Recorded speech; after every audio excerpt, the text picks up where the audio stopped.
Bonjour, mon prénom c'est Sébastien Cano, je suis actuellement conseiller particulier au Crédit Agricole sur l'agence de Pierre de Bresse. Donc mon parcours, j'ai été titularisé sur l'année 2020 en avril, le 1er avril sur le poste. J'ai auparavant été sur l'agence de Saint-Germain-du-Plain sur la durée de mon bachelor, sur les 14 mois de bachelor. Sur la promotion de 2019, sur février 2019. Donc moi auparavant j'ai eu l'occasion de passer un diplôme au lycée, un baccalauréat technique, comment dire, sciences économiques et sociales sur Chalon-sur-Saône. J'ai après intégré l'IUT du Creusot sur un diplôme DUT technique de commercialisation. J'ai fait la première année en cours continu et la deuxième année en alternance chez Orange, Orange SA, en boutique sur Mâcon. Avec au niveau de l'agenda, au niveau du planning, 2 jours en formation en cours et puis 3 jours directement en entreprise. Donc ça sur la deuxième année et ça s'est soldé sur justement une réussite avec le diplôme. Bon, pas d'embauche parce que c'était pas le programme, c'était vraiment dans un but de formation. Et puis après, j'ai décidé de m'orienter sur une licence en gestion comptabilité, que malheureusement je n'ai pas réussi à avoir parce que je me suis rendu compte que c'était pas dans ce que je voulais faire, c'était pas le métier que je voulais faire. Et je me suis réorienté en justement postulant chez Orange. Je savais faire, donc je suis retourné chez Orange en boutique. Par contre, sur Parel Monial, directement, et j'ai été embauché en CDI et j'y suis resté pendant 4 ans, jusqu'à ma décision de quitter justement Orange pour rejoindre le bachelor et puis rejoindre le Crédit Agricole Centre-Est. Voilà. D'accord. Et donc, qu'est-ce qui t'a poussé à rejoindre ce bachelor? C'est plutôt peut-être le côté commercial que t'as eu chez Orange notamment? Bah oui, c'est grosso modo à peu près ça. Je me suis toujours juré quand j'ai intégré Orange en 2015, du coup sur ma période post-études, que je voulais un niveau licence. Je me suis toujours dit il faut que je le fasse parce que c'était un but perso dans le sens où j'aurais voulu avoir plus de compétences, voir un peu plus d'études, voir d'autres choses. Moi, ce qui me plaît, c'est la relation client, c'est travailler avec les gens, tout ce qui est dimension sociale et comme on l'a dit, la dimension commerciale qui me plaît également. Et moi, ce qui me plaît et ce qui m'a fait rejoindre l'IFCAM ainsi que le Crédit Agricole, c'était cette vision justement de la relation qui était vachement plus développée. Et puis, on restait toujours sur quelque chose assez intéressant en termes commercial. Enfin, j'ai pas perdu mes repères en tout cas. Et comment s'est passée ta formation de bachelor? L'alternance, comment ça s'est passé? Comment tu l'as perçu toi personnellement? Alors, au niveau du bachelor, moi j'en ai vraiment un super souvenir. J'ai eu la chance d'être dans la dernière promo avant le Covid. Enfin, je pense aux personnes qui ont été dans les promos 2020 et 2021. Ça n'a pas été, je pense, aussi facile que nous on a pu avoir sur la promo 2019. J'en ai un super souvenir dans le sens où on a eu la chance d'avoir un accompagnement au quotidien avec les assistants justement qui sont là pour répondre à nos questions dans le programme. On a eu des formateurs qui maîtrisaient leur sujet, avec qui on a pu échanger, que ça soit en présentiel, mais que ça soit aussi en distanciel sur le cadre, parce qu'on a eu des e-learning à faire à distance. Donc moi j'ai vraiment apprécié en termes également de relationnel avec les camarades de classe. Vraiment, c'est ce qui est sympa. C'est pas comme la fac, parce que je compare vachement avec la faculté où on est sur quasiment le même programme, sauf que là on a un programme Crédit Agricole qui est fait pour entrer au Crédit Agricole et c'est ça qui est bien, c'est qu'on parle de sujets qui sont concrets et moi dans mon intégration au sein de mon agence pour tout ce qui est professionnel, ce qu'on parlait en formation, je l'avais devant les yeux une semaine plus tard. Donc vraiment, si je peux moi aujourd'hui signaler quelque chose que j'ai apprécié, c'est ça. Il y a du sens, on a un rythme et on parle de quelque chose de concret. Voilà. Et bah si tu as peut-être des conseils à donner à ceux qui souhaitent rejoindre le bachelor. Bon, c'est déjà la motivation, enfin, il n'y a pas de secret. Si on intègre le bachelor et qu'on ne sait pas trop où on veut aller, et on n'est pas trop motivé, enfin, c'est dommage de gâcher l'opportunité parce que pour le coup, on a tout autour de nous qui nous donne les cartes pour y arriver. Enfin, moi aujourd'hui, c'est la motivation. On y va à fond, on est accompagné, on a tout ce qu'il faut pour y arriver. Il n'y a pas de mystère. Dans tous les cas, quand on veut, on peut. Moi, c'est un peu un de mes leitmotivs. J'en ai plusieurs de leitmotivs, mais ça en fait partie. Et puis, je pense aussi de l'envie et du plaisir. Faut savoir prendre du plaisir dans ce qu'on fait. C'est ce que j'avais déjà stipulé avant. Moi, aujourd'hui, je suis rentré dans la banque. Je connaissais pas le secteur bancaire. Je me suis posé beaucoup de questions, je me suis remis beaucoup en question pour savoir est-ce que ça va me plaire et est-ce que je vais être fait pour ça.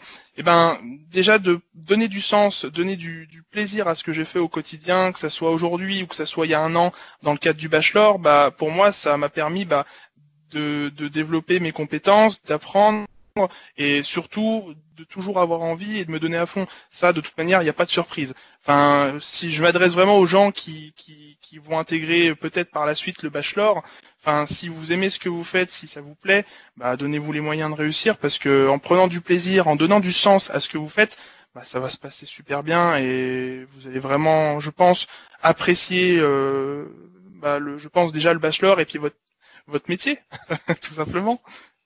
Et si tu avais un challenge que tu as relevé et dont tu es fier à dire, ce serait lequel? Ah, c'est compliqué. Euh, En parlant de challenge, peut-être le fait d'être complètement extérieur à la banque, le fait d'avoir travaillé dans un métier qui était purement commercial et de m'être adapté, d'avoir fait des études, parce que c'est vraiment le cas, enfin, de m'être lancé à 25 ans dans le métier de la banque, parce que moi je pense qu'il n'y a pas d'âge. J'ai eu un parcours professionnel avant de rentrer dans le bachelor, donc je suis pas sorti d'études tout de suite. Euh, je pense que ma meilleure fierté, c'est d'avoir réussi à m'intégrer professionnellement dans le métier que je fais, alors que au départ, rien n'était fait pour que ça soit le cas. Enfin, je viens pas de la banque. J'ai travaillé pendant 5 ans dans un métier qui me plaisait, mais qui n'avait rien à voir. Enfin, si, en termes commerciaux, un petit peu, mais on vend pas les mêmes produits. Donc, c'est vraiment nouveau. Je pense que la fierté, c'est de se dire, voilà, aujourd'hui, je suis conseiller, j'ai été embauché, titularisé, ça se passe super bien dans mon agence, je prends du plaisir au quotidien et je me donne les moyens de prendre du plaisir pour la suite. Et ça, même en n'ayant pas passé de diplôme auparavant dans la banque, n'ayant jamais connu la banque auparavant. Et ça peut être une fierté, ouais. Moi, je poserais bien la question, est-ce que tu as ton plus beau souvenir de ta formation BEA, que ce soit pendant les temps avec les autres alternants comme toi ou avec les collègues de travail? Mes plus beaux souvenirs, ils sont nombreux dans le sens où j'ai eu énormément de chance dans le cadre de mon BEA, d'être avec des camarades avec qui je m'entendais super bien en formation, donc avec qui il y avait de l'échange, il y avait une dynamique qui s'était créée parce qu'on savait tous où on voulait aller et l'avantage c'est qu'on se tirait tous vers le haut et c'était vraiment agréable. Et puis en entreprise également, je suis tombé dans une agence avec qui vraiment j'ai pu grandir. Enfin, j'ai eu de la chance parce que je pense pas forcément que c'est pareil pour tout le monde.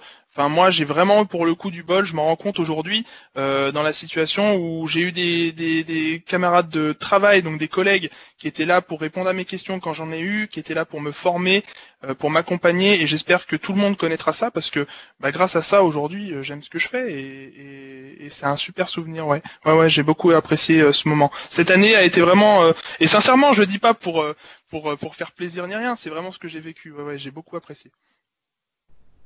Et tout à l'heure, tu nous parlais de l'accompagnement que tu as eu.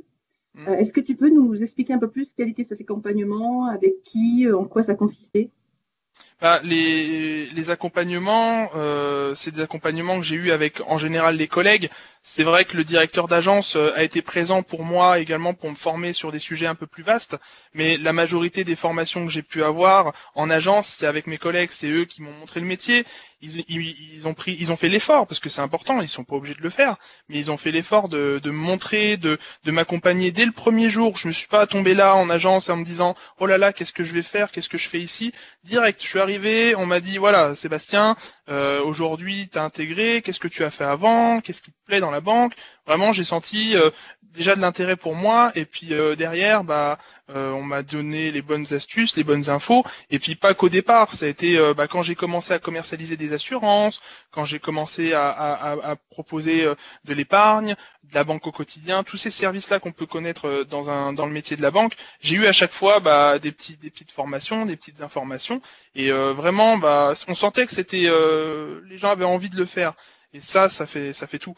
Enfin, pour le coup, il y en a eu plusieurs, mais c'est surtout mes collègues qui m'ont accompagné. Ouais, vraiment.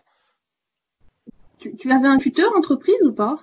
Ou c'était son manager, ton directeur d'agence en fait?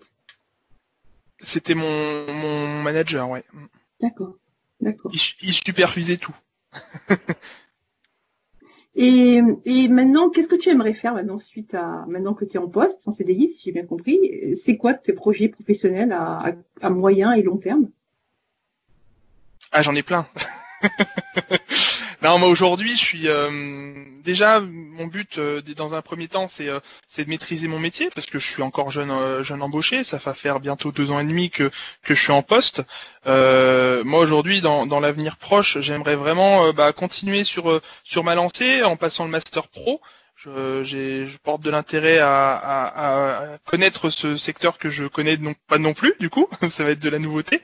Donc connaître le secteur des métiers concernant la banque au niveau professionnel, donc avec le master. Et puis moi, mon but, si on peut dire but ultime que j'aimerais vraiment faire, parce que j'ai eu des expériences concernant ce sujet, ça serait la formation. Aujourd'hui, je me sens vraiment à l'aise avec tout le monde, que ce soit les employés, que ce soit les clients, que ce soit tout le monde. J'ai vraiment une aisance et j'aimerais moi aujourd'hui partager mes connaissances, pour l'instant qui sont un petit peu faibles, parce que forcément j'ai intégré il y a peu le Crédit Agricole, mais par la suite peut-être accompagner les gens. Moi, c'est vraiment ce que j'aime et ça serait, j'espère, une opportunité que j'aurai par la suite dans le domaine de la formation. Donc j'imagine que par rapport à ces désirs de carrière que tu voudrais faire, le choix du Crédit Agricole, c'est pas anodin. C'est pas anodin du tout. Parce que l'avantage du Crédit Agricole, c'est qu'on est dans une très très grande boîte où aujourd'hui les opportunités sont importantes et il y en a pour tous les goûts. Donc l'avantage, c'est que aujourd'hui le Crédit Agricole, c'est pas que les réseaux, il y a encore plein de secteurs d'activité et c'est pour ça qu'aujourd'hui, je me sens quand même assez ouvert sur des possibilités de carrière que je n'avais pas avant. C'est pour ça, c'est ce que j'apprécie aussi, c'est d'être dans une boîte qui est à échelle, qui est à taille plus qu'humaine, on est vraiment dans quelque chose de grand, on a le choix. C'est ça qui est agréable. Ouais. J'ai un petit challenge à te proposer. Imagine que tu es en face de toi, là, Elisa, qui veut se présenter pour le BEA. Mais elle hésite encore, elle ne sait pas trop, elle y va pas, elle n'est pas du secteur bancaire, elle a fait un peu de commercial avant. Qu'est-ce que tu pourrais lui dire pour lui dire, viens, rentre dans le BEA? Moi, ce que je pourrais dire, c'est déjà, si on veut passer 1 an, 14 mois à découvrir plein de trucs, à vraiment se challenger, se dire voilà, je connais pas le secteur bancaire, j'ai envie de découvrir, j'ai envie d'apprendre, moi je dis qu'il faut rejoindre le BEA parce que le bachelor, c'est vraiment une expérience à vivre, très honnêtement. On est vraiment intégré, mais dans le bon sens du terme, parce que on est accueilli par des professionnels qui sont là pour nous donner les bons conseils. Ils sont du métier, donc ils connaissent, ils savent ce qu'ils disent. On n'est pas dans un milieu, on va dire, scolaire où on touche un petit peu à tout, mais sans maîtriser rien. L'avantage là aujourd'hui, c'est qu'on est formé pour le métier et quand on sort du bachelor, on est prêt quoi. Moi honnêtement aujourd'hui, j'ai eu la chance par rapport à des camarades qui sont rentrés mais sans passer le bachelor, d'avoir des facilités. Sur pas mal de critères. Donc vraiment, moi aujourd'hui, je sens la plus-value du bachelor par rapport à mes collègues qui n'ont pas eu la chance de le passer sur plein de critères concernant le recul, concernant les connaissances au niveau de la clientèle, savoir par rapport à tout ce qui est du domaine bancaire, tout ce qui est risque, tout ce qui est voilà, tout ce qui concerne la banque aujourd'hui, que ce soit les assurances. Enfin, moi aujourd'hui, je regrette pas parce que je me dis que si j'étais pas passé par le bachelor, j'aurais eu une possibilité d'évolution qui serait peut-être moitié moins rapide, je dirais, parce que honnêtement.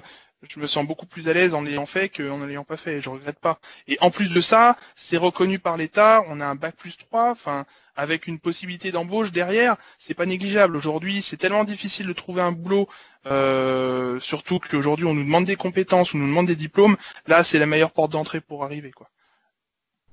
Donc il y a ce rythme, justement, tu as parlé de 14 mois en alternance. Ouais. Comment tu l'as vécu? Est-ce que ça a été difficile? Est-ce que tu as pu le vivre? Et est-ce que tu as des trucs et astuces, des choses qui t'ont permis de suivre ce rythme? Oui, j'ai des astuces à donner justement. 14 mois, moi quand je suis rentré dans le bachelor, dans le programme bachelor, c'est-à-dire au mois de février, je me suis dit, oh, ça va être long. Ça va être long parce que c'est un peu plus que sur un parcours scolaire où on est vraiment sur 9 mois. Là, on se dit 14 mois, ça va être long parce que il y a plein de choses à connaître, il y a plein de choses à savoir. Donc ça fait peur. Aujourd'hui, ce qu'il faut comprendre, c'est qu'il y a besoin de rigueur. Enfin, moi, j'ai pu m'en sortir grâce à la rigueur en me disant, voilà, aujourd'hui, mon programme, il est simple, c'est que j'ai 3 semaines d'entreprise, 1 semaine d'école.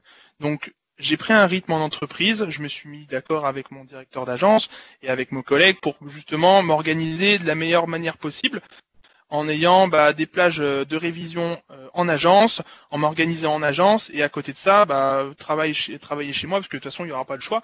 Il faut aussi travailler chez soi parce que c'est important. Il y a des choses malheureusement qu'on peut pas maîtriser. En général, on nous donne 4 heures de formation en agence par semaine, c'est trop juste pour tout maîtriser.